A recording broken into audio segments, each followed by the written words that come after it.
오늘의 말씀 보겠습니다. 오늘의 말씀은 마태복음 16장 13절서부터 18절까지입니다. 마태복음 16장 13절부터 18절, 신약성경 27페이지입니다. 13절부터 18절까지 다 같이 합독하겠습니다. 같이 시작. 예수께서 빌립보 가이사랴 지방에 이르러 제자들에게 물어 이르시되 사람들이 인자를 누구라 하느냐. 이르되 더러는 세례 요한, 더러는 엘리야, 어떤 이는 예레미야나 선지자 중에 하나라 하나이다. 이르시되 너희는 나를 누구라 하느냐.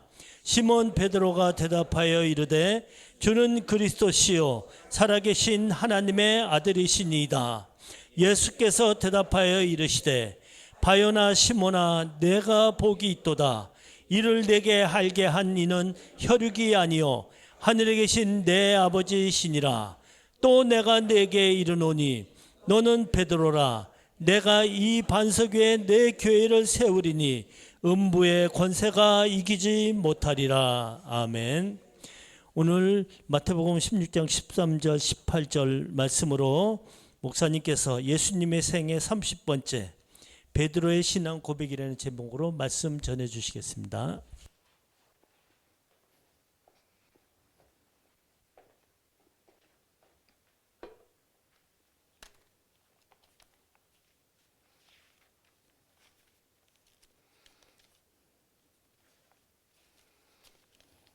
예, 모두 평안하셨나요? 추석은 잘 새셨죠? 예, 지난주에 못 뵀던 얼굴들도 보이시고 좋습니다. 가을이 진짜 온 걸로 그렇겠죠? 오늘 하고 이제 다음 주 두 번에 걸쳐서 베드로의 신앙 고백을 이제 살펴보려고 하거든요. 말씀드렸던 대로 이제 이 6월절 첫 번째, 두 번째, 세 번째 사건. 그러니까 첫 번째 성전 사건, 두 번째는 뭐였죠? 두 번째 6월절. 첫 번째 6월절이 뭐죠? 예, 그다음에 두 번째 6월절. 도와주세요. 예? 그렇죠. 베데스다 연못 38년. 그다음에 세 번째, 는 이제 예루살렘 안 가시고 베세다 들판에서 오병이어 표적을 일으키신 그런 장면이고요. 이제 그리고 이제 이렇게 순서대로 이제 우리 수로보니게 여인도 봤고, 오늘은 이제 베드로의 신앙 고백을 보려고 합니다. 근데 이제 잘 아시는 구절이기 때문에 이렇게 잘 알면 또 쑥 지나가잖아요. 근데 여러 가지 문제를 저희가 살펴봐야 될 문제들이 있거든요. 이제 이렇게 하려고 그래요. 이제 본문이 13절부터 20절까지인데요. 첫 번째 파트는 이제 제자들을 대표해서 베드로가 이제 신앙 고백을 합니다. 뭐라고 신앙 고백을 하죠? 주는 그리스도시요 살아계신 하나님의 아들이십니다. 이렇게 신앙 고백을 잘했잖아요. 그랬더니 예수님이 바요나 시몬아, 내가 복되도다. 이를 알게 하신 이는 혈육이 아니고 하늘에 계신 내 아버지다라고 이제 신앙 고백을 할 수 있게 된 거는 하나님께서 그렇게 해주신 것이다라는 말씀이, 그게 이제 첫 번째 파트입니다. 그게 첫 번째 파트고, 이제 두 번째 파트는 예수님이 또 이르시되 뭐라고 그러셨냐면 이 반석 위에 내 교회를 세우리라. 이제 이 첫 번째 부분을 너무 많이 다뤄서 두 번째 예수님이 말씀하신 이 반석 위에 내 교회를 세우리라라는 말씀의 뜻이 뭔지 그냥 잘 모르고 넘어가는 경우가 많이 있습니다. 그래서 그것들 말씀을 드릴 거고, 그리고 다음 주에는 이제 그리고 예수님이 뭐라고 말씀하셨냐면 내가 내게 천국 열쇠를 준다. 땅에서 매면 하늘에서도 매이고 땅에서 풀리면 하늘에서 풀리리라는 말씀, 알뜰 모를 듯한 말씀을 하십니다. 그래서 천국 열쇠가 뭔가에 대해서 좀 명확하게 다음 주에 보려고 하거든요. 이제 그렇게 이제 이번 주하고 다음 주 설교를 그렇게 말씀을 드리려고 합니다. 이제 우리가 먼저 어디서 예수님께서 이 제자들에게 사람들이 나를 뭐라 그러니, 그리고 너희는 나를 누구라 그러니 라고 하신 장소가 어디죠?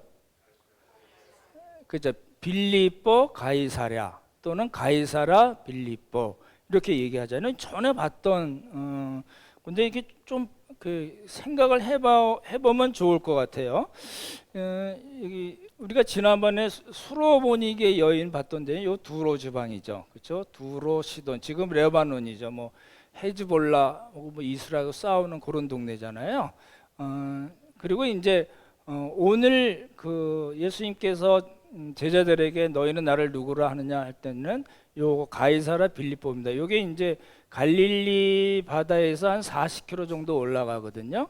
그리고 전에 한 번도 말씀드렸는데 가이사라 빌립보 옆에 단이 있습니다. 단에서부터 부엘세바, 이스라엘을 그렇게 얘기하잖아요. 여로보암이 그 단과 베델에 송아지 우상을 북왕국 때 세웠던 그 단이거든요. 단에서는 한 동쪽에서 한 4km 정도 가면 가이사라 빌립보가 나오고요. 그 위에는 헬몬산이 나옵니다.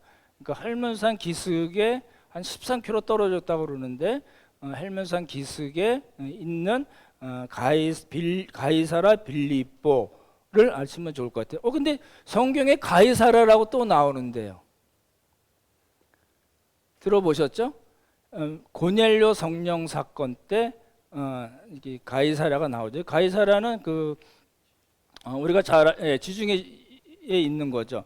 그 이 항구 도시입니다. 이제 헤롯 대왕이 그 가이사 아구스도를 기념 헌정이라고 그러죠. 한 12년 동안 항구 도시를 만들고 그 이름을 이제 가이사 이름을 붙인 겁니다. 그래서 가이사 아구스도, 그러니까 로마 황제에게 헌정한 거거든요. 그래서 이제 가이사라인데 나중에 빌립보 가이사랴, 가이사라 빌립보는 헤롯의 아들 빌립 2세입니다. 지난번에 우리 봤던 거 생각나시나요? 아켈라오, 그다음에 뭐 안티파스, 빌립 2세, 그렇죠? 그 빌립 2세가 그때는 이제 가이사 아구스도가 아니고 누구죠? 두 번째 황제가 누구죠? 예? 그렇죠. 티베리우스. 오늘 많이 도와주셔서 감사합니다. 이 생각이 잘 안 나네요. 티베리우스를 기념해서 이제 가이사랴가 있으니까 도시를 새로 만들고 수도거든요. 빌립이세가 통치했던 동네의 수도로 이제 삼으면서 로마 황제에게 또 헌정을 한 겁니다. 그래서 이름이 겹치니까 빌립보 가이사랴 또는 가이사라 빌립보 이렇게 이름이 된 겁니다. 근데 거기서 이제 신앙 고백 이야기가 된 거죠. 지난번에도 한번 봤던 건데 여기 이제 요 동네가 요 빌립 2세, 헤롯 빌립 2세가 다스렸던 그 갈릴리 북동쪽의 수도인 가이사라 빌립보가 어떤 도시인가를 아시면은 신앙 고백이 어떤 뜻인가가 조금 더 입체적으로 이제 나온다는 거죠. 여기는 이제 구약 시대에는 바알을 섬겼던 동네입니다. 바알을 섬겼고요. 그다음에 이 보이시나 모르겠네요. 여기 보면 아구스투스, 가이사 아구스도, 우리 그렇게 얘기하죠. 아우구스투스 신전이 있습니다. 왜 신전이 있을까요? 당시 로마 황제를 뭘로 섬겼어요? 신으로 섬긴 겁니다. 그렇죠? 이제 황제 숭배를 한 겁니다. 그래서 이제 그 가이사 아구스도를 뭐라고 그 사람들이, 그쪽 동네 사람들이 뭐라고 섬겼냐면 주로 섬긴 겁니다. 그렇죠? 예. 이제 주라는 거는 황제의 권위와 통치권을 강조하는 말입니다. 이제 우리는 성경에 주라는 말이 많이 나오니까 그냥 예수님이 주님이셔 이렇게 쉽게 생각할 수 있지 모르지만 당시 사람들은 누구를 주라고 얘기한다든지 주님이라고 얘기한다든지 헬라어는 퀴리오스거든요. 퀴리오스 얘기하는 거는 그 사람이 황제라는 거예요. 왕이라는 거예요. 그 왕의 황제의 권위와 통치권을 인정하는 말입니다. 그러니까 이제 우리가 이렇게 일반적으로 쓰는 거하고 조금 다르겠죠. 그래서 당시에는 바알을 주로 섬겼을 뿐만 아니라 누굴 주로 섬겼어요? 예, 가이사 아구스토를 주로 섬겼습니다. 그렇죠? 그리고 또 제우스 신전이 있어요. 제우스는 그리스 신화에 나오는 대표적인 신이잖아요. 그렇죠? 그래서 제우스 신전도 있고요. 그리고 이제 지난번에 한번 설명드릴 건데 빌립보 가이사라 빌립보의 원래 이름이 뭘까요? 원래 이름이요. 그 파네아스입니다. 한번 따라해 보실래요? 파네아스. 지금은 이제 일반적으로 그냥 바니아스라고 부르거든요. 국립공원이 있는 동네입니다. 이 파네아스라는 말이 뜻이 뭐냐면요. 판을 섬기는 도시. 다시요. 이게 모르셔도 되지만 성경을 좀 우리가 입체적으로 당시 그 상황에 들어가서 좀 입체적으로 보려면은 보시면 더 좋을 것 같아요. 그 빌립보 가이사라 빌립보는 무슨 도시라고요? 첫 번째 누굴 신으로 섬겼어요? 바알. 그리고 두 번째 가이사 아구스토 로마 황제를 신으로 섬겼고요. 또 누구를 신으로 섬겼냐면 파네아스라는 이름이거든요. 그게 뭐냐면 판이라는 신이 있어요. 지난번에 한번 그림도 보여드린 것 같은데 판이라는 그리스 신화에 나온 신을 섬기는 도시라는 뜻이에요. 그러니까 원래 그 빌립보 가이사라는 뭘 섬겼어요? 예, 바알을 섬기고 로마 황제를 섬기고 또 누굴 섬겼어요? 예, PAN입니다. 판이라는 신을 섬긴 도시예요. 이렇게 말씀드린 적이 있는데 이게 판이라는 신은 목동의 신이에요. 목동들이 피리 불죠. 야도 피리를 불었는데 그래서 거기서 나온 악기 이름이 뭐예요? 이거 펜프룻. 예, 역시 우리 반주자 예, 펜프룻이 거기서 나온 겁니다. 그리고 또 이 단순히 목동의 신 그리고 피리만 불 뿐만 아니라 공포를 일으키는 신으로 돼 있어요. 그래서 우리가 무슨 상태에 빠졌다고 그래요? 패닉 상태에 빠졌다 할 때 그 패닉이 PAN 판신에서 나온 말입니다. 그러니까 그런 도시예요.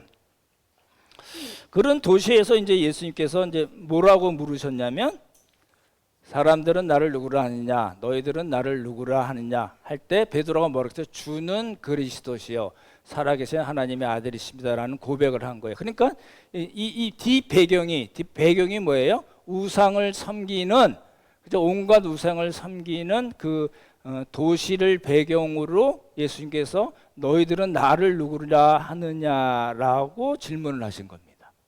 이제 그런 관점에서 보시면 좋을 것 같아요. 말씀드렸던 대로 아구투스 신전이 있고 제우스 신전이 있고 판 신전이 있죠. 판신 동굴이 있는데 이건 나중에 설명을 드릴 거예요. 음부의 권세라는 말이 나오는데 그때 필요한 거라서 나중에 말씀드리고요. 인자를 누구라 하느냐? 세례 요한, 엘리야, 뭐 예레미야 선지자 중 하나다라고 얘기했는데 이제 선지자란 말은 이제 모세가 나와 같은 선지자 하나가 이제 등장할 거다라고 예언한 것을 이스라엘 사람들이 잘못 이해해서 이제 그렇게 얘기를 한 거고요. 이제 저희가 목요일 날도 공부했지만 이제 저는 이 말씀을 공부하면서 너희는 나를 누구라 하느냐는 예수님의 질문이 지금 우리에게도 동일한 것 같아요. 여러분 예수님께서 여러분 개인에게 너는 나를 누구라 하느냐, 너는 나를 어떻게 믿고 있느냐고 물으실 때 여러분 어떻게 대답하실래요? 그죠? 이제 이 신앙의 우리가 신앙을 고백하잖아요. 우리 이제 사도신경으로 신앙을 고백합니다 하고 같이 신앙을 고백하는 그 신앙의 고백이 사실은 우리의 신앙 고백이에요. 근데 이제 경험적으로 우리의 삶, 우리 일상 삶에 있어서 또 우리 교회 공동체 삶에 있어서 예수님은 과연 어떤 분이신가를 우리가 개인적으로 이렇게 하나님 앞에서 신앙을 고백할 수 있어야 됩니다. 그러시죠? 그러니까 그걸 이제 말씀을 통해서 여러분이 잘 정리를 하셨으면 좋을 것 같아요. 근데 원문에는 주는 그리스도시라고 되어 있지 않고요. 당신은 그리스도이십니다라고 되어 있어요. 그러니까 우리 성경이 이렇게 정확하게 번역이 된 건 아닙니다. 그런데 그리스도인데 그 앞에 이제 정관사라고 그러죠. 정관사가 붙어서 당신은 바로 그 그리스도이십니다라는 뜻입니다. 그 그리스도란 말 뜻이 뭐죠? 이 신약에서는 크리스투스, 영어로는 크라이스트라고 그러고 구약에서 뭐라고 얘기하죠? 그리스도랑 같은 말이 메시아입니다. 우리가 잘 아는 메시아라는 말과 그리스도라는 말은 같은 말입니다. 그렇죠? 이게 음력할 때 그렇게 된 거기 때문에요. 그래서 이제 베드로가 이제 예수님이 바로 그 구약에서 예언하셨던 바로 그 메시아이십니다. 그리스도이십니다. 우리의 구주이십니다. 라고 이제 신앙을 고백한 거죠. 그렇죠? 그리스도라는 것은 기름을 부음을 받았다라는 뜻이고요. 그래서 이제 주의 성령이 내게 임하셨으니라고 이제 예수님께서 나사렛 회당에서 설교하실 때 이제 이사야서를 인용하신 장면이 이제 누가복음 4장에 나오죠. 또 왕, 제사장, 선지자, 구약에서는 기름을 부은 이렇게 기름 부을 때 세 직분에 대해서 기름을 부었는데 이제 예수님께서 이렇게 베드로가 고백할 때 예수님은 바로 그 그리스도이십니다라고 이제 고백을 한 거죠. 그리고 두 번째 고백은 뭐냐면 살아계신 하나님의 아들이십니다라고 하는데 여기서도 정관사가 또 붙어요. 그래서 그 그리스도 그리고 하나님의 그 아들이라는 겁니다. 여기 보십시오. 우리 생각에는 아버지와 아들은 넘을 수 없는 간극이 있죠. 그 권위나 그 하는 일이나 이거 아들이 아버지를 넘을 수가 있나요? 우리 그 유교적인 입장 말고도 일반적으로 우리 생활할 때 아들이 더 센가요? 아버지가 더 센가요? 권위적으로 따지자면 그 아버지가 더 센 겁니다. 당연한 거 아닌가요? 너무 꼰대 같다 이런 거 아니죠? 예. 근데 성경에서 예수님께서 하나님을 내 아버지 자꾸 얘기하세요. 내 아버지가 나를 보내셨다. 내 아버지께서 이끌지 않으면 못 온다. 이런 여러 가지 말씀을 하시잖아요. 그때 예수님께서 그 자신을 하나님의 아들이라고 말씀하신 거는 무슨 뜻일까요? 하나님과 동등된 겁니다. 그렇죠? 우리가 이제 예수님께서 병자를 고치신 날이 안식일인데 너 이제 그 바리새인들이 너 왜 안식일에 그런 짓 해? 그랬더니 내 아버지께서 지금까지 일하시니 나도 일한다. 그래가지고 돌을 맞을 바는 이유가 뭐예요? 하나님을 내 아버지라고 그래서 하나님과 동등됨을 취하려고 했다라는 말씀이 나오잖아요. 그 우리가 요한복음 5장에 나온 베데스다 연못 사건에서 나오는 말입니다. 그러니까 우리가 알고 있는 거하고 아들 아버지의 그런 개념하고 지금 예수님께서 성경에서 이야기하는 하나님을 내 아버지라고 얘기하는 것은 다른 개념입니다. 그렇죠? 그래서 이제 요한복음에 특별히 그런 말이 많이 나오는데요. 아버지의 독생자 그리고 이게 독생하신 하나님 이렇게까지 표현하는 거예요. 그러니까 단순히 하나님의 아들, 하나님의 독생자라고만 이야기할 뿐만 아니라 그 뜻은 뭐예요? 그 예수님이 하나님이시라는 뜻이에요. 이해되시죠? 예. 그래서 이제 말씀드렸던 대로 요한복음 5장에 하나님을 친아버지라고 얘기한 거는 하나님과 동등됨을 삼으셨다라는 거죠. 그렇죠? 예. 그리고 이제 좀 보십시오. 이제 베드로의 신앙 고백이 몇 개예요? 딱 두 가지죠. 당신은 바로 그 그리스도이십니다. 두 번째, 살아계신 하나님의 아버지의 그 아들이십니다. 하나님의 아들이십니다라는 고백이 두 개잖아요. 그러니까 예수님이 어떻게 하셨을까요? 듣고선 기분이 좋으셨을까요? 기분이 나쁘셨을까요? 당연히 좋으셨겠죠? 예, 지금까지 거의 3년 동안 그 한마디를 들으려고 예수님께서 많은 말씀하시고 표적을 일으키시고 했던 거거든요. 그러니까 제자들에게 믿음을 주시기 위한 지금까지 행로였습니다. 그렇죠? 그러니까 예수님이 이제 좋으셔서 이제 뭐라고 얘기하셨냐면 바요나 시모나. 제가 바요나 시모나 한 이유가 뭘까요? 바하고 띄어야 돼요. 바요나. 우리 아시는 벤허 아시죠? 벤허는 허의 아들이라고 말씀드렸잖아요. 바요나는 요나의 아들이라는 뜻입니다. 그죠? 빠르 이게 다 아들이라는 뜻이고요. 그래서 요나 그랬으니까 요나의 아들 누구요? 시모나라고 얘기하십니다. 원래 베드로의 원래 이름이 시몬이잖아요. 그렇죠? 예, 그렇게 이제 예수님께서 말씀하시고 내가 복되도다. 왜 복되다고 그러셨을까요? 왜 베드로한테 바요나 시모나 내가 복되도다 그랬을까요? 신앙 고백을 들으시고 복되다고 이 말씀하신 이유가 뭘까요? 이 신앙 고백을 할 수 있었던 거는 사람의 힘으로 되는 게 아니다. 혈육으로 되는 게 아니다를 말씀하신 겁니다. 그래서 뭐라고 말씀하셨어요? 이를 알게 하신 이는 하늘에 계신 내 아버지께서 너를 그렇게 알게 하신 거야 라고 말씀하시죠. 그렇기 때문에 어떻다고요? 복이 있도다, 복되다 라고 얘기하는 겁니다. 보십시오. 여러분 여러분 복된 사람인가요? 여러분 복이 있는 사람이라고 생각하시나요? 이게 내가 원하는 게 이렇게 많은데 하나님은 이만큼 뿐이 안 들어주셔. 그래서 나 복이 없는 사람이라고 지질이 복도 없는 사람이라고 생각하시나요? 그렇지 않으시죠?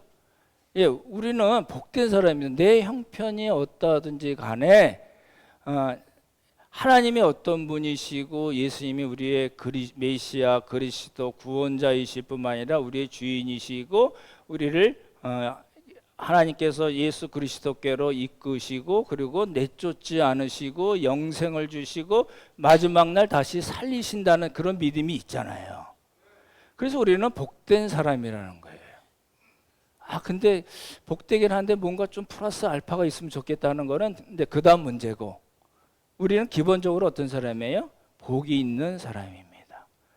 옆에 분에게 한번 말씀해 보실래요? 참 복되시네요.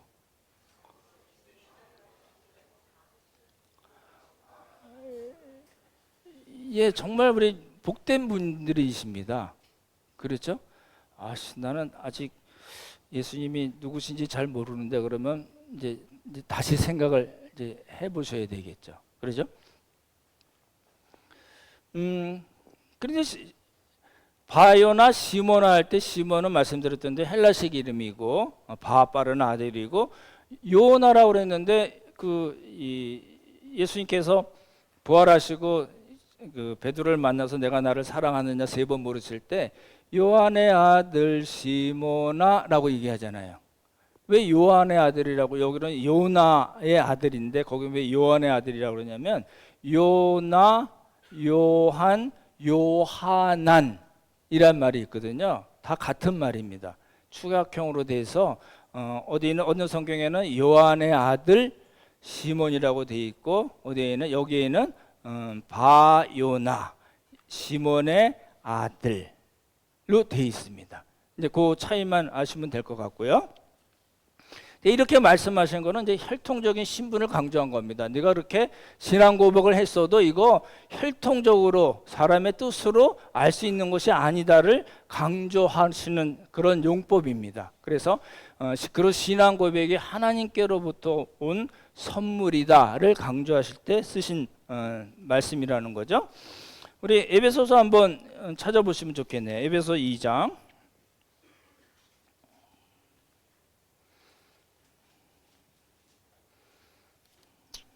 우리 신약성경 311쪽입니다. 조금 길긴 한데 우리 1절부터 10절까지 한번 같이 이렇게 교독하면 좋거든요. 형제님들이 1절 읽고 자매님들 2절 그리고 마지막 같이 읽죠. 우리 자매님들 먼저 읽겠습니다. 시작.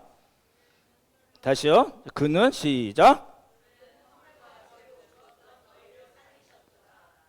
그때 너희는 그 가운데 행하여 이 세상 풍조를 따르고 공중의 권세 잡은 자를 따랐으니 곧 지금 불순종의 아들들 가운데서 역사하는 영이라. 전에는 우리도 다 그 가운데서 우리 육체의 욕심을 따라 지내며 육체와 마음이 원하는 것을 하여 다른 이들과 같이 본질상 진노의 자녀이었더니 긍휼이 풍성하신 하나님이 우리를 사랑하신 그 큰 사랑을 인하여 허물로 죽은 우리를 그리스도와 함께 살리셨고 너희는 은혜로 구원을 받은 것이라. 또 함께 일으키사 그리스도 예수 안에서 함께 하늘에 앉히시니 이는 그리스도 예수 안에서 우리에게 자비하심으로써 그 은혜의 지극히 풍성함을 오는 여러 세대에 나타내려 하심이라. 너희는 그 은혜에 의하여 믿음으로 말미암아 구원을 받았으니 이것은 너희에게서 난 것이 아니요 하나님의 선물이라. 행위에서 난 것이 아니니 이는 누구든지 자랑하지 못하게 함이라.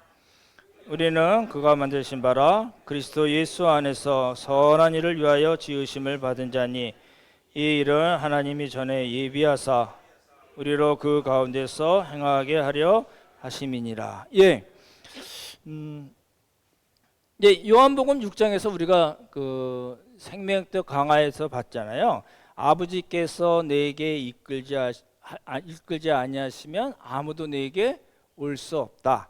그렇죠? 아버지께서 내게 오신 자는 내가 내쫓지 않고 영생을 주고 마지막 날 다시 살리라 하신 말씀 중에 아버지께서 하나님 아버지께서 예수 그리스도께로 이끌지 않으면 아무도 예수님께 올 수 없다고 말씀하셨고 여기 에베소 2장에는 이제 조금 바울이 신학적인 표현으로 얘기를 한 거죠.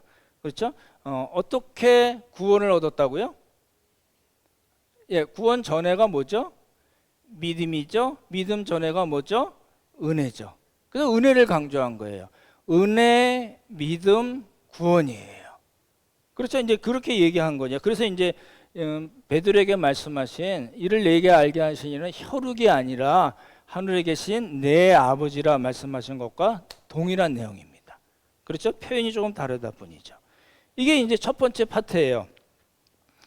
이제 두 번째 파트는 뭐냐면 예수님께서 말씀하신 거예요. 이제 말씀을 들으시고 또 뭐라고 그러셨냐면 너는 베드로라. 지금 시몬 베드로죠. 시몬 에게 뭐라고 말씀하셨어요? 너는 베드로라. 당연히 베드로인데 너는 베드로라 왜 말씀하셨을까요?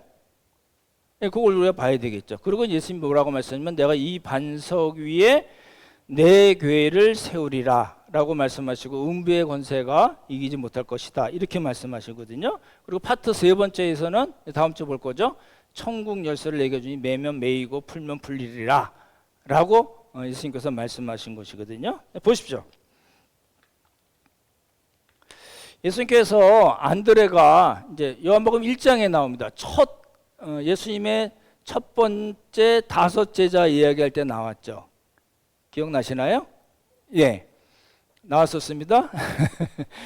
그때 이제 안드레와 요한이 먼저 세례 요한이 예수님께 토스해서 예수님을 따라가고 이제 안드레가 자기 형을 찾아가서 베드로한테 얘기하죠. 우리가 누굴 만났다고요? 메시아를 만났다라고 얘기하잖아요. 그리고 이제 예수님께 데리고 왔더니 예수님 대뜸 뭐라고 그러세요? 너는 장차 내가 너를 장차 게바라 하리라. 그리고 게바는 번역한즉 뭐라고요? 베드로라. 그러니까 게바라는 말과 베드로라는 말이 같은 거죠. 그리고 원래 이름은 뭐예요? 시몬이고요. 그렇죠? 게바는 아람어고 이제 바위라는 뜻이거든요. 베드로는 헬라어고요.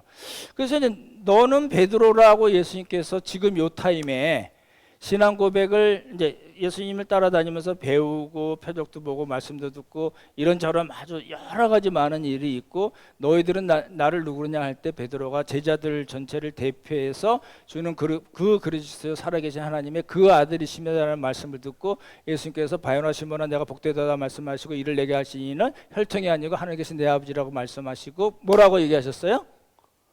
너는 베드로라. 그러니까 뭐예요? 처음 예수님께서 장차 내가 너를 게바라 하리라 베드로라 하리라 하신 그 말씀이 이 타임에 이제 성취가 됐다는 얘기입니다.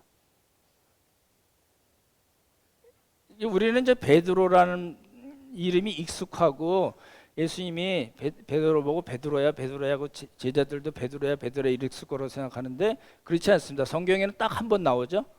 예수님이 베드로라고 부르신 게 호칭으로 부르신 게 딱 한 번뿐이 없습니다. 어디라고요? 예, 누가복음 예, 누가복음 뒤에 예수님께서 베드로가 예수님을 3번 부인할 것을 말씀하실 때 베드로야라고 부르신 것이 딱 한 번입니다. 또 다른 데 있는지 제가 못 찾아봤는데요. 지금까지 아는 거 딱 한 번입니다. 그래서 여기서 너는 베드로라라고 말씀하신 거는 지금까지 예수님께서 처음 만나서 베드로를 만나서 장차 게바라 하리라 라고 말씀하신 것이 시간이 흘러서 요 타임에 베드로의 신앙 고백을 듣고서 예수님께서 너는 베드로라고 말씀하셨기 때문에 처음 말씀하신 것이 여기서 성취된 것으로 우리가 봐야 됩니다. 조금 이제 어려울 수 있겠죠? 근데 이제 오늘 좀 우리가 조금 더 살펴봐야 될 건 뭐냐면요.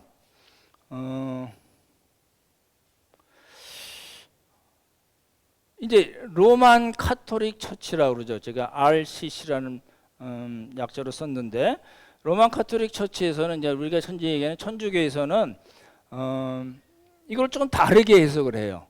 요것하고 그다음에 다음 주에 볼 천국 열쇠를 두 가지를 다르게 해석합니다. 이게 좀 정확히 봐야 될 것 같은데요. 지금 베드로의 신앙 고백을 들으시고 예수님께서 내가 이 반석 위에 내 교회를 세우리라고 하셨을 때에 이 반석은 베드로를 가르치는 걸까요? 아니면 베드로의 신앙 고백을 가르치는 걸까요? 이게 쉽지 않은 겁니다. 여러분 이제 이렇게 탁 잘 말씀을 하시지만 쉽지 않아요. 왜냐하면 로마 카톨릭 처치는 그때부터 시작해서 지금도 이거를 뭐라고 얘기해요? 이 반석을 누구로 해석해요? 베드로를 해석하는 거예요. 그래서 이제 베드로를 1대 교황으로 얘기하고 지금까지 쭉 내려오죠. 지금 교황이 몇 번째 교황인가요? 제가 찾아봤는데 266번째 교황입니다. 이탈리아 사람들이 제일 많고요. 프랑스도 있고 그리스도 몇 명 있고 그런데 거의 80% 가깝게는 이탈리아 사람들이 교황을 한 거거든요. 근데 이제 우리가 이 교회사를 보면은 나쁜 교황들이 무지하게 많습니다. 그런 교황들의 그거를 기초로 그 위에 예수님께서 예수님의 교회를 만드셨을 거라 세울 거라고 얘기하시지는 않았을 거라는 겁니다. 그리고 우리가 명확하게 알 수 있는 거는 베드로는 페트로스에 따라해보자. 페트로스. 이거는 남성 명사예요. 남성 명사예요. 근데 이 반석할 때 이 반석은 여성 명사입니다. 이게 문법적으로 다른 거예요. 이제 그것까지 따져. 우리는 그 여성 명사, 남성 명사가 이 책상이 여성 명사인가요, 남성 명사인가요? 불어에서는 여성 명사입니다. 책은요, 남성 명사로 되어 있습니다. 다르죠? 헬라어나 라틴어, 독일어는 남성 명사도 있고 여성 명사도 있고 중성 명사도 있습니다. 그 언어 체계가 다른 거죠. 불어 같은 경우에는 둘입니다. 남성이든지 여성이든지. 여러분 독일어 배워보신 적 있나요? 저는 고등학교 때 독일어도 배우고 불어도 배웠어요. 우리 학교에서 그렇게 1학년 때 가르쳐서. 근데 다 까먹었어요. 다 까먹었는데 아는 거는 남성, 여성, 디, 데어, 댐, 데스, 댐 뭐 이런 거 있잖아요. 다 달라요. 그러니까 남성 명사를 가르칠 때 관사는 남성을 써야 되고요. 여성 명사를 가르칠 때는 여성 관사를 써야 됩니다. 그래서 이 반석할 때 이 반석은 다 여성이고요. 베드로는 남성입니다. 그렇기 때문에 베드로 위에 예수님의 교회를 세운다는 건 문법적으로도 전혀 맞지 않습니다. 우리는 그런 개념이 없잖아요. 남성 명사, 여성 명사 이런 개념이 잘 없잖아요. 근데 그렇지 않습니다. 라틴어나 독일어나 뭐 헬라어에서는 그게 아주 명확하게 나눠져 있습니다. 그래서 여성을 가르치는 관다에다가 남성을 붙이면 공부 안 했네 이렇게 되는 겁니다. 그러죠? 예. 그래서 이제 우리가 알 수 있는 거는 문법적으로 알 수 있는 거는 예수님께서 말씀하신 이 반석 위에 예수님의 교회를 내 교회를 세우겠다고 말씀하신 이 반석은 뭐예요? 예, 베드로가 아니고 베드로가 한 신앙 고백입니다. 주는 바로 그 그리스도이시고 살아계신 하나님의 그 아들이십니다라는 그 신앙 고백 위에 예수님께서 예수님의 교회를 세우시겠다라고 말씀하신 겁니다. 이해가 되시죠? 예. 그냥 교회가 뭘까요? 이게 참 어려운 겁니다. 이제 우리 조직 신학을 공부할 때 보면 이제 인간론, 구원론, 뭐 신론, 뭐 기독론, 뭐 이렇게 여러 쭉 배우거든요. 그러니까 그 중에 배우는 거 하나가 교회론이 한 학기를 배워요. 한 학기를 배우고도 잘 몰라요, 사실은. 근데 이제 핵심은 뭐냐면 교회가 뭐냐는 거예요. 그럼 이게 교회입니까?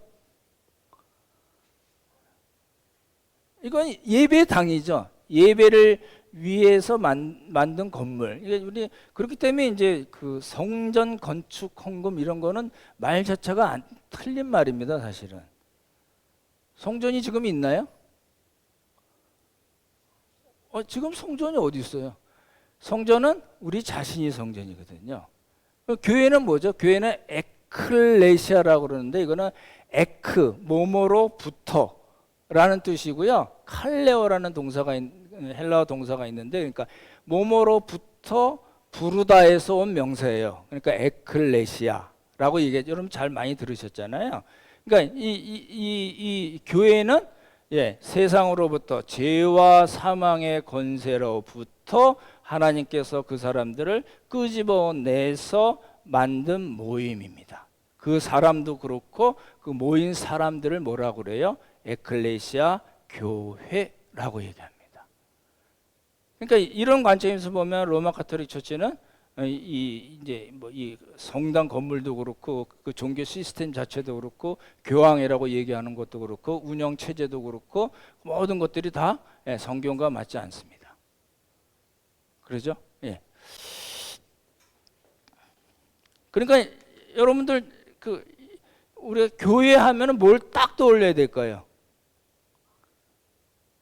교회 하면 건물이 딱 떠오르면 안 될 거고 당연히 뭐가 딱 떠올라야지 정확한 생각일까요? 예?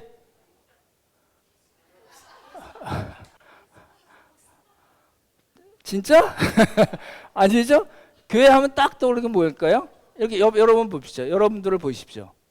서로 한번 이렇게 보십시오. 지금 뭘 보고 계세요? 교회를 보고 계신 겁니다. 그러죠? 여러분들이 이제 그 자공교회 식사하고 자공교회 마치고 이제 집으로 가시면 교회는 이제 어디가 교회일까요? 여러분이 가시는 곳곳이 교회가 됩니다. 그래서 우리는 이제 그 신학적으로 굉장히 잘못된 것을 너무 오랫동안 체험적으로 많이 배웠기 때문에 우리가 교회다 그러면 무슨 소리야? 이단 아니야? 이렇게까지 생각할 수도 있지만 그렇지 않습니다. 죄와 사망의 권세로부터 예수 그리스도의 보혈로, 그렇죠? 성령의 중생의 역사로 끄집어내셔서 예수 그리스도 안에 들어가게 한 무리들입니다. 그러잖아요. 그러니까 제가 이렇게 함께 가는 교회를 써놨죠. 함께 가는 교회는 지역 교회입니다. 그러니까 눈에 보이는 교회입니다. 이게 눈에 보이시죠? 눈에 보이는 교회입니다. 이제 가시적 교회, 가견적 교회 이렇게 이제 표현을 하는데요. 이제 유형 교회라는 말도 써요. 형태가 있으니까. 근데 그러면서도 이제 조금 조심해서 들으시면 좋겠네요. 우리 함께 가는 교회는 로컬 처치죠. 지역 교회입니다. 유형 교회고 눈으로 볼 수 있는 교회, 비지블 처치라고 그러잖아요. 그러면서도 뭐예요? 예수님의 교회입니다. 이제 무용교회, 보이지 않는 교회, 우주적 교회라고 얘기하거든요. 그것만 너무 강조하면 눈에 보이는 유형교회, 보이는 교회, 가시적 교회, 가경교회를 등한시할 수 있습니다. 그러면 안 됩니다. 그런 문제가 생겨요. 나중에 이제 켈빈 이야기도 혹시 이제 시간이 되면 제가 설명을 드릴 텐데, 종교 개혁자들이 이야기했던 교회는 천주교가 하도 그렇게 눈에 보이고 이런 종교 시스템 체제 만들고 교황 제도를 만들어 놓고 사람들을 성경적으로 잘못 인도하니까 이제 일단은 그거 아니다라고 강조하기 위해서 무용교회, 보이지 않는 교회를 강조할 수밖에 없었어요. 그러면서도 그 가운데 뭐예요? 눈에 보이는 교회가 있거든요. 그러나 잘 생각해 보시죠. 눈에 보이는 교회는 오류가 있을 수 있을까요? 없을까요? 잘못된 경우가 많이 있을 수 있죠. 유형교회 안에 이런 우리 비지블 처치 안에 예수님을 아직 영접하지 못한 사람이 있을까요? 없을까요? 있을 수 있죠. 영접하지 못했을 뿐만 아니라 예수님의 양이 아니라 이리 같은 사람이 있을 수 있을까요? 없을까요? 있을 수 있죠. 그렇죠? 예, 그렇지만 이런 유형교회도 뭐예요? 예수님의 교회예요. 왜요? 그 기초가 뭐예요? 예수님에 대한 신앙 고백이 있기 때문에 그래요. 완전하지는 않아요. 완전하지 않고 그 안에 오류도 있을 수 있고 양이 아닌 사람도 이렇게 회원으로 들어와 있을 수도 있고 이리 같은 사람들도 있을 수가 있지만, 그렇죠? 우리가 성경에 이제 가라지라고 표현하잖아요. 가라지가 있을 수는 있지만 그 교회도 예수님의 교회예요. 이게 굉장히 중요한 거라고 생각이 되거든요. 그러니까 올바른 신앙교회 고백이 그래서 중요해요. 그래서 그런 이야기를 합니다. 주인 없는 교회는 없다. 무슨 뜻일까요? 모든 교회는 다 뭐예요? 주인이 있어요. 근데 문제는 뭐예요? 교황제도처럼 해가지고 사람이 교회의 주인이 될 건가? 아니면 예수님께서 말씀하셨듯이 이 고백, 이 반석 위에, 이 신앙 고백 위에 예수님의 교회를 세우겠다 하셨으니까 그 교회의 주인이 예수님인가에 관한 겁니다. 사람인가, 그죠? 예수님인가? 누가요? 주인이. 이제 한국 교회는 이제 저도 목사지만 조심해야 될 부분이 뭐죠? 교회 모든 운영이나 또 여러 가지 이렇게 진행 방법이나 또 약간 뭐 이렇게 파워라고 생각하면 대부분 누구한테 몰려 있어요? 예, 목사한테 몰려 있는 거예요.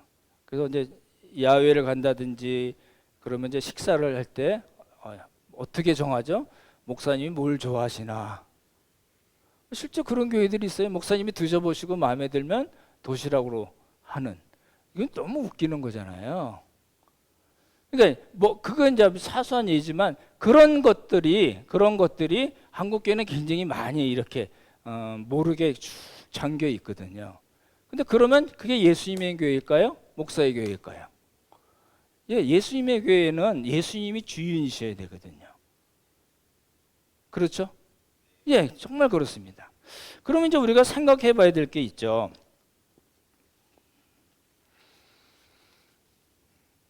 그럼 우리 삶의 주인은 누군가요? 예, 여러분의 삶의 주인은 누군가요? 누가 여러분의 삶의 길을 정해 주시나요? 이제 이게 이제 좀 생각을 해봐야 되는 거예요. 여러분이 어찌 됐든 간에 예수님을 믿게 됐고 지금까지 쭉 신앙생활을 해오시고 그런 삶을 사시고 교회 공동체의 삶을 지금까지 쭉 살아오고 계시잖아요. 근데 그 가운데 여러분이 이제 결혼을 해서 자식도 놓고 이렇게 이런저런 직장도 다니고 교회 생활도 하고 사람들을 만나고 여러 가지 일들을 하는데 그러한 모든 삶과 신앙 가운데 주인이 누구시냐는 거예요. 여러분의 주인은 누구시나요? 우리 집사람? 우리 남편? 지금 이제 모든 불행이 거기서 시작이 되는 겁니다, 사실은. 요즘은 이제 여러 가지 그 TV 프로들이 많이 나오잖아요. 그럼 보면서 제가 이제 이렇게 목사로서 보는 입장은 저 주인이 잘못됐는데 이런 생각이 드는 거예요. 그렇죠? 예, 부부도 마찬가지고 가정도 마찬가지고 부모와 자식도 마찬가지고 사회생활도 마찬가지고 교회 공동체 역시 마찬가지입니다. 주인이 있어요. 근데 문제는 뭐예요? 누가 주인이냐는 거예요. 그거는 여러분이 이제 결정을 하셔야 되는 문제입니다. 그렇죠? 신앙 고백은 신앙 고백대로 잘 했는데 문제가 없어요. 잘 올바로 정리된 성경적인 그런 신앙 고백을 하는데 삶은 아주 사소한 삶이라 할지라도 무엇을 결정하고 어떻게 살고 하는 모든 문제, 교회에서의 모든 문제도 그렇고 이게 내가 욱 나와가지고 뭘 이렇게 주장하고 이끌어 가려고 그러는 건가, 아니면 정말 예수님이 주인이 돼서 그분의 뜻에 따라서 우리의 삶과 신앙을 유지해 나갈 건가라는 문제입니다. 여러분은 어떻게 선택하실 건가요? 오늘 말씀을 마치겠습니다. 아마도 예수님께서 그 제자들을 대표해서 베드로가 한 신앙 고백이 너무 좋으셨을 거예요. 맞아? 정말 잘했어. 그죠? 우리 솔로몬니게 여인도 그랬잖아요. 주 다윗의 자손. 우리의 생사 여타권을 갖고 계신 분, 다윗의 자손 메시아 그리스도. 그죠? 이게 베드로의 신앙 고백과 크게 다르지 않거든요. 어떤 신앙 고백이든지 간에 그 신앙 고백이 정말 성경적이면 표현은 어쩔지 몰라도 예수님께서, 하나님께서 기뻐 받으시는 고백입니다. 근데 이제 그 다음에서 이제 신앙 고백으로 끝나는 것이 아니고 그 신앙 고백을 통해서 예수님께서 그 신앙 고백 위에 예수님을 교회를 세우시겠다고 말씀하셨으니까 우리 입장에서는 뭘 생각해 봐야 돼요? 내가 올바른 신앙 고백을 한 것은 너무 잘한 거예요. 하나님께서 알게 해주신 것이지만 그 다음에 우리가 어떻게 살아야 되는가, 누굴 주인으로, 우리의 삶의 주인으로 모시고 살아야 되는가가 이제 우리 일반적인 삶뿐만 아니라 신앙적 공동체에서의 가장 핵심 중에 하나라는 겁니다. 그렇죠? 여러분 한번 집에 가셔서 잘 곰곰이 생각하시고 간단하게라도 한번 써보십시오. 내 삶과 우리 부부와 우리 자식들과 부모와의 관계, 내 직장생활, 그리고 우리 신앙 공동체에서의 주인은 누구신가 를 한번 생각하시고 잘 정리했으면 좋겠습니다. 말씀을 마치겠습니다. 어쩌든지 우리가 하나님을 향해서, 삼위 하나님을 향해서 올바른 신앙 고백을 할 수 있던 것은 온전히 하나님의 은혜이십니다. 그리고 우리가 지금 그 신앙 고백에서 떠나지 않고 그 신앙 안에서 계속 사는 것도 역시 하나님의 은혜입니다. 그리고 우리의 신앙 고백 위에 예수님의 교회를 세워 나가시겠다 한 것은 우리에게 있어서는 큰 숙제입니다. 왜냐하면 누구를 주인으로 삼아야 하는가의 문제이기 때문입니다. 아무쪼록 예수님을 우리의 주인으로 삼는 우리 모두가 되기를 예수님의 이름으로 축원합니다. 참 좋으신 성부성자 성령 하나님, 베드로의 신앙 고백을 통해서 우리는 어떤 신앙 고백을 하고 있으며 또 그 신앙 고백 위에 세워져 나가고 있는 예수님의 교회에서 우리는 어떻게 살고 있는가 살펴보았습니다. 하나님, 우리를 도우시고 함께 하셔서 우리가 하는 신앙 고백대로 또 그 신앙 고백에 합당한 삶과 또 헌신적인 기쁨과 감사의 삶을 살 수 있는 우리 모두가 되도록 주님께서 복을 더하여 주시옵소서. 하나님 은혜 감사드리오며 귀하신 예수님 이름 받들어 기도드렸사옵나이다. 아멘.